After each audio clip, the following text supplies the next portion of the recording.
नमस्कार। इस वक्त की लेटेस्ट और बड़ी खबर आ चुकी है। जी हाँ, इस वक्त की लेटेस्ट और बड़ी खुशखबरी आ चुकी है। नया फिटमेंट फैक्टर को लेकर आई है गुड न्यूज़। आठवें वेतन आयोग को लेकर एक और बड़ी खुशखबरी का ऐलान कर दिया। जी हाँ, आपको बता दें कि महंगाई भत्ते पर भी ऐलान हो गया। साथ ही साथ आपको बता दें कि 18 महीने के बकाया एरियर पर भी गुड न्यूज़ आ चुकी है। जी आपको बता दें कि आठवें वेतन आयोग को लागू होने के बाद न्यूनतम वेतन हो जाएगा 51,000 रुपये। जाने क्या है फिटमेंट फैक्टर, जिसके आधार पर होती है पेंशन और सैलरी की गणना। जी आपको बता दें फिटमेंट फैक्टर का उद्देश्य कर्मचारी और पेंशन भोगियों की आर्थिक स्थिति को बेहतर बनाना और उनकी खर्च करने की क्षमता को बनाए रखना है। जी इस वक्त की लेटेस्ट और बड़ी खबर आपको बता रहे, तो बने रहे आप इस वीडियो के लास्ट तक और जान लीजिए इस बड़ी खबर को सबसे पहले। इससे पहले अगर आपने अभी तक इस वीडियो पर लाइक नहीं किया तो लाइक कर दीजिए, क्योंकि आपके एक लाइक से हमें मोटिवेट मिलता है। चैनल को फ्री में सब्सक्राइब नहीं किया सब्सक्राइब कर लीजिए, ताकि आगे भी आपको केंद्रीय कर्मचारी, राज्य कर्मचारी और पेंशनर से जुड़ी हर लेटेस्ट बड़ी खबर से रूबरू करा सकते हैं। तो चलिए आगे बढ़ते हैं इस बड़ी खबर की ओर। मोदी सरकार ने आठवें वेतन आयोग के गठन की घोषणा कर दी है। जल्द ही आठवें वेतन आयोग के अध्यक्ष और 2 सदस्यों की नियुक्ति भी हो जाएगी। ये आयोग साल 2025 के अंत तक बन जाएगा। वही 1 जनवरी 2026 से 8वां वेतन आयोग लागू हो सकता है, क्योंकि 7वां वेतन आयोग 31 दिसंबर 2025 को ही खत्म हो रहा है। यानी कर्मचारियों की बढ़ी हुई सैलरी 1 फरवरी 2026 से आने लगेगी। केंद्र सरकार की घोषणा से केंद्रीय कर्मचारी और पेंशन भोगियों में खुशी की लहर है।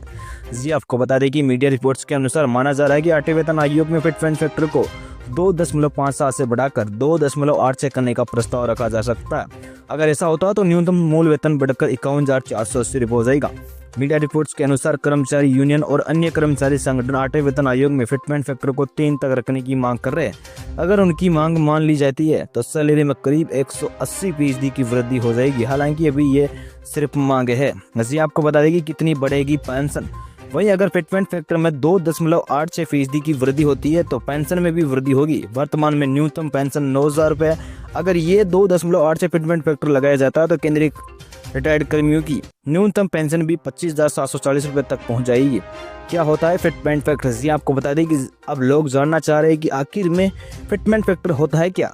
फिटमेंट फैक्टर सरकारी कर्मचारी और पेंशन भोगियों के वेतन और पेंशन में सुधार करने के लिए उपयोग किया जाता है। इसे फॉर्मूले के आधार पर वेतन आयोग केंद्रीय कर्मचारी और पेंशन भोगियों की सैलरी और पेंशन को बढ़ाता है। फिटमेंट फैक्टर का उद्देश्य कर्मचारी और पेंशन भोगियों की आर्थिक स्थिति को बेहतर बनाना और उनकी खर्च करने की क्षमता को बनाए रखना है। जी आपको बता दें कि फिटमेंट फैक्टर तय करते समय इन चीज़ों का रखा जाता है ध्यान। अगर हम फिटमेंट फैक्टर की बात करें तो इस तय करने में कई चीज़ों का ध्यान रखना होता है। इसमें सरकार की आर्थिक स्थिति, महंगाई दर, कर्मचारी की जरूरत, देश की अर्थव्यवस्था सबको ध्यान में रखा जाता है। जब आयोग बैठक करता है तो उस दौरान कर्मचारी और पेंशन भोगी के वेतनमान और भत्तों की समीक्षा की जाती है।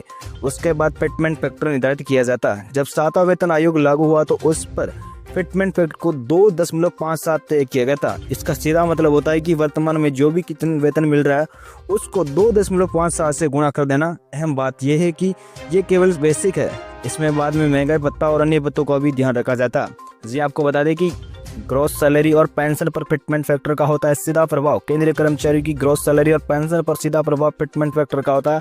फिटमेंट फैक्टर महंगाई के बढ़ते असर का संतुलन बनाए रखने को में भी काफ़ी मदद करता है। इसलिए जब भी वेतन की बात आती है तो कर्मचारी संघ फिटमेंट फैक्टर की बढ़ाने की मांग करते हैं। जी आपको बता दें कि केंद्र सरकार के 8वें वेतन आयोग का सीधा फायदा 50 लाख से अधिक केंद्रीय कर्मचारियों को होगा। वहीं 65 लाख से अधिक पेंशन भोगियों को भी इसका लाभ मिलेगा। इसके अलावा दिल्ली सरकार के 4 लाख कर्मचारी भी 8वें वेतन आयोग के दायरे में आएंगे। क्या बजट में केंद्र सरकार लौटाएगी DADR के बकाया 34,402 करोड़ रुपए? कैसे मिलेगा 18 माह का एरियर? जी आपको बता दें कि केंद्र सरकार की कर्मचारी और पेंशनर्स के कोरोना काल में रोके गए 18 महीने के DADR के एरियर के भुगतान को लेकर लंबे समय से मांग कर रहे।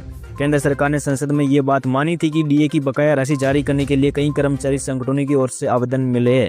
इस वक्त की लेटेस्ट बड़ी खबर आपको बता रहे हैं, केंद्र सरकार ने JCM स्टाफ साइड से लेकर विभिन्न कर्मचारी संगठन, फेडरेशन और एसोसिएशन DADR के बकाया 34,402 करोड़ रुपए लौटाने की आग्रह कर चुके हैं।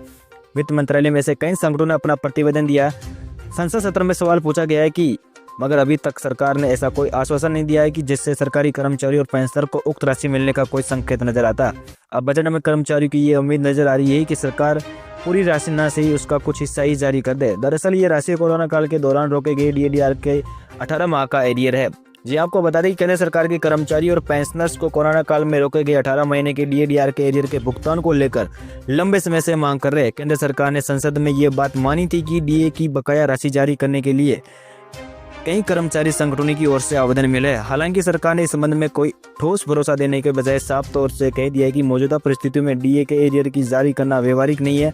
मतलब केंद्र सरकार अपने कर्मचारियों को 34,000 करोड़ रुपए से अधिक की डीएडीआर की राशि का भुगतान नहीं करेगी। वित्त राज्य मंत्री ने संसद में कहा था कि अभी भी केंद्र सरकार का राज्य कोषीय घाटा एफआरबीएम अधिनियम में दर्शाए स्तर से 2 गुने से अधिक चल रहा है। ऐसे में डीएडीआर का एरियर देना संभव नहीं है। जी आपको बता दें कि national joint council of action यानी एनजेसीए के वरिष्ठ सदस्य अखिल भारतीय रक्षा कर्मचारी महासंघ एआईडीएफ के महासचिव श्री कुमार के मुताबिक कोरोना काल में रोके गए 18 महीने के डीए और डीआर के भुगतान की लड़ाई भी जारी है।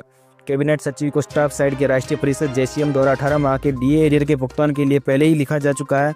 इस बाबत वित्त मंत्रालय की ओर से प्रतिवेदन दिया गया है कि केंद्र सरकार को सुप्रीम कोर्ट के फैसले का हवाला दिया गया। आपको बता दें कि इसके बावजूद सरकार इस ओर ध्यान नहीं दे रही है। सुप्रीम कोर्ट का फैसला है कि ऐसे मामलों में कर्मचारियों को 6% ब्याज के साथ उसका भुगतान करना होता है। केंद्र सरकार ने कोरोना काल के दौरान जनवरी 2020 से जून 2021 तक के 18 महीने का महंगाई भत्ता और महंगाई राहत की 3 किस्तों रोक ली थी। उस वक्त सरकार ने आर्थिक स्थिति ठीक नहीं होने का बात कही थी। आपको बता दें कि श्री कुमार बता दें कि सरकार के मन में खोट आ चुकी है। केंद्र सरकार 2020 के प्रारंभ में कोविड-19 की आड़ लेकर सरकारी कर्मियों और पेंशनरों के डीएडीआर को रोक लगाती थी। उस वक्त कर्मियों के 11% डीए का भुगतान रोक कर केंद्र सरकार ने करोड़ रुपए बचा लिए थे। इसके बाद कर्मचारी संगठनों ने प्रतिनिधियों ने 18 महीने के एरियर के भुगतान को लेकर सरकार को कई तरह के विकल्प सुझाव, इनमें एरियर का एक मुफ्त भुगतान करना भी शामिल था। Alliance of all x paramilitary courses welfare association द्वारा इस बात पिछले दिनों की वित्त मंत्री निर्मला सीतारमण को एक ईमेल भेजी थी। इसमें आग्रह किया गया था कि बजट में अर्धसैनिक बलों को पुरानी पेंशन बहाल की जाए, डीएडीआर का बकाया 34,402.32 करोड़ रुपए का लौटाया जाए। एसोसिएशन के महासचिव रणबीर सिंह ने अपने ईमेल में लिखा, केंद्रीय कर्मचारी व सरहदी सिपाहियों को बकाया डीएडीआर भुगतान जारी किया जाए। Confederation of central government employees and workers के महासचिव एसबी यादव का कहना है कि डीएडीआर की बकाया राशि के भुगतान के लिए कई बार सरकार को पत्र लिखा गया। कोरोना काल के दौरान आर्थिक स्थिति ठीक नहीं तो डीएडीआर में कटौती कर दी गई थी।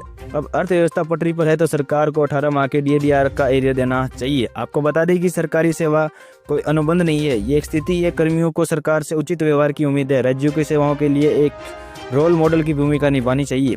इसमें कर्मचारी उत्साह के साथ कार्य करते हैं। National mission for old pension scheme Bharat के अध्यक्ष मंजीत सिंह पटेल भी कह चुके हैं कि 18 महीने का बकाया डीएडीआर का एरियर कर्मचारियों का हक है। सरकार को अविलंब इस राशि को जारी करना चाहिए। अभी तक सरकार का कोई ऐसा रुझान नहीं देखा जिससे ये उम्मीद बंधे कि वह राशि जारी हो सकती है। सरकार इस बाबत साफ मना कर चुकी है। गत वर्ष राज्यसभा में सरकार ने भी एरियर की राशि जारी करने में मना कर दिया था। अब हमारा फोकस आठा वेतन आयोग पर अपनी सिफारिशी सुझाव तैयार करने के लिए ओपीएस से भी लाह बहाल कराने पर है। आपको बता दें कि भारत पेंशनर समाज के महासचिव एसएससी माहेश्वरी ने भी कोरोना काल के दौरान रोके गए 18 महीने के डीएडीआर को जारी करने के लिए सरकार से आग्रह किया। कोरोना काल के बाद केंद्रीय मंत्री अनुराग ठाकुर ने यह घोषणा की थी कि कर्मचारियों को 28% के हिसाब से महंगाई भत्ता मिलेगा। उस वक्त उन्होंने एरियर को लेकर कोई बात नहीं की थी। केंद्रीय कर्मचारियों महंगाई भत्ते में कब होगी बम्पर बढ़ोतरी, सामने आया है बड़ा अपडेट। जी आपको बता दें कि केंद्रीय कर्मचारियों के महंगाई भत्ते को लेकर आई है सबसे बड़ी खुशखबरी। साल 2025 में केंद्रीय कर्मचारी और पेंशनर्स के लिए किसी वरदान की तरह साबित होने जा रहा। केंद्र सरकार की तरफ से अब जल्दी केंद्रीय कर्मचारी और पेंशनर्स के डीए में बढ़ोतरी होने वाली है। इससे पहले सरकार ने 8वें वेतन आयोग को मंजूरी दे दी है। आपको बता दें जिसका जल्द ही गठन किया जा सकता है। अब उम्मीद की जा रही है कि सरकार साल की पहली 6 माह में 3% डीए बढ़ाने का फैसला कर सकती है।